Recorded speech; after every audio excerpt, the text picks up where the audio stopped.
ছিল, এখানে আমি দাঁড়িয়েছি, এখন পানি নেমে গিয়েছে, কিন্তু এখানকার মানুষের জীবিকা হচ্ছে চাষবাসের সাথে বেশি যুক্ত। মাঠ থেকে কিন্তু এখনো পানি নামেনি, জলমগ্ন মাঠে গিয়ে তো আর চাষবাস করা যায় না।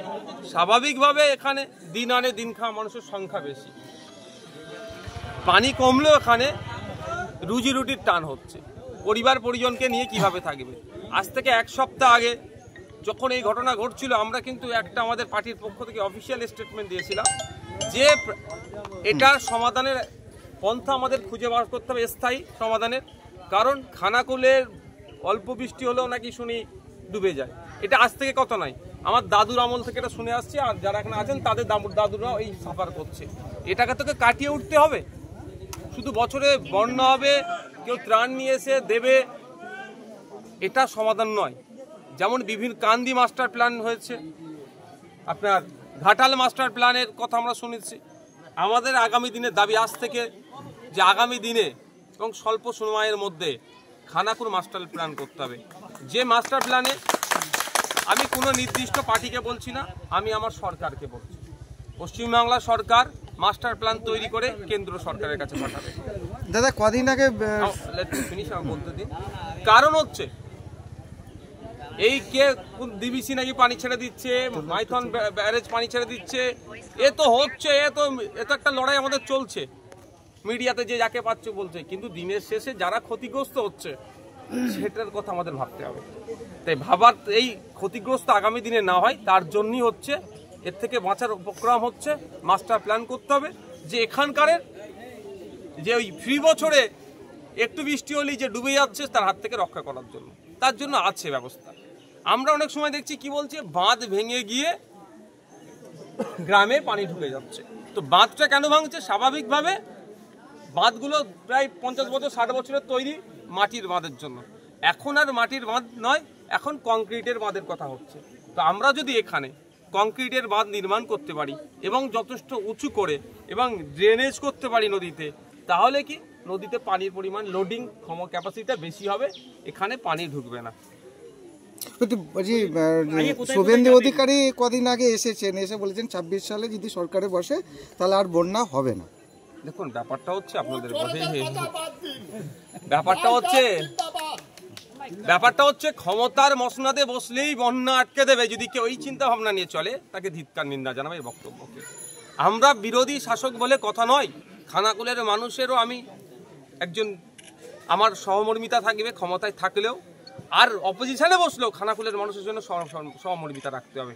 যদি ক্ষমতায় আসার পরে যে তিনি অ্যাপ্লাই করবেন বলছেন যে বন্যা রোধের জন্য, এখন কেন আমাদের রাজ্য সরকারকে তিনি প্রস্তাবটা দিচ্ছেন না? এখন উনি আমাদের রাজ্য সরকারকে প্রস্তাবটা দিন বন্যা রোধের জন্য কি কি করতে হবে। যদি রাজ্য সরকার সেই প্রস্তাবকে না মানে, খানাকুলের মানুষ সোচ্চার হবে। সেই ফর্মুলাটা এখন বাতলে দিক না, ও ক্ষমতায় আসলে ফর্মুলা বলবেন, না হলে বলবেন না। এই রাজনীতি করতে আমরা চাই না। তবে এখানে দাঁড়িয়ে একটা কথাই বলবো, এই মুহূর্তে দাঁড়িয়ে রাজ্য সরকারের উচিত হবে পর্যাপ্ত পরিমাণে ত্রাণের ব্যবস্থা করা। কাজ দিতে পারবে না এই মুহূর্তে, আমি মানছি 100 দিনের কাজ নিয়ে যা ঘটনা হয়েছে না হয়েছে সে বিতর্কে আমি যাব না, কিন্তু এখানকার যারা কৃষিজ কাজ করে জীবনযাপন করে তারা মাঠে ঘাটে যেতে পারছে না, এদের জন্য ত্রাণের ব্যবস্থা করতে হবে, যাতে করে পরিবার পরিজনকে নিয়ে অন্তত দুবেলা দুমুঠো খেয়ে আর পানীয় জলের ব্যবস্থা পর্যাপ্ত পরিমাণে করতে হবে। এটা আমি সরকারের কাছে চাই। দেখুন বিধানসভায় অধিবেশন তো এখন হচ্ছে না, অধিবেশন হলে অবশ্যই বলতাম। তারপরে বলছি, আজকে আমাদের দলের কার্যকারী সভাপতি তিনি এখান থেকেই গ্রামের মানুষের হয়ে আমাকে একটা প্রস্তাব দিয়েছেন যে খানাকুল মাস্টার প্ল্যান, অবশ্যই এই বিষয়টা নিয়ে আমি একটু স্টাডি করব। স্টাডি করার পরে আগামী যে সেশন আসবে সেই সেশনে আমি অবশ্যই খানাকুলবাসীর জন্য আওয়াজ তুলব, কারণ খানাকুলবাসীর দীর্ঘদিনের যে সমস্যা সেটা থেকে পরিত্রাণ পাওয়া দরকার। ম্যাগনেট বন্যা বলেছে মুখ্যমন্ত্রী, যে কি বলবেন?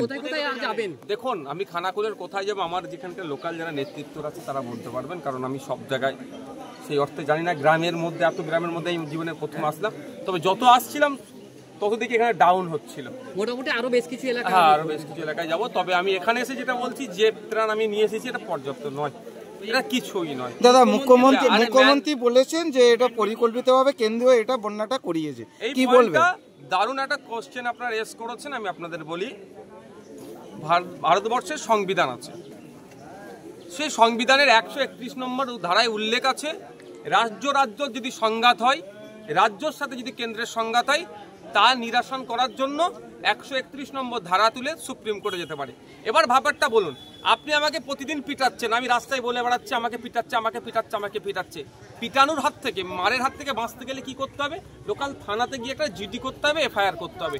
ঠিক একইভাবে বারবার যদি পানি ছেড়ে আমাদের খানাকুলবাসীকে, আমাদের রাজ্যবাসীকে, আমাদের পাঁশকুড়ার মানুষকে যদি ডুবিয়ে দেয় অন্য রাজ্য বা ডিবিসি, এটা তো অন্যায় হচ্ছে। অন্যায় থেকে সমাধান পরিত্রাণ পাওয়ার জায়গা কি হবে?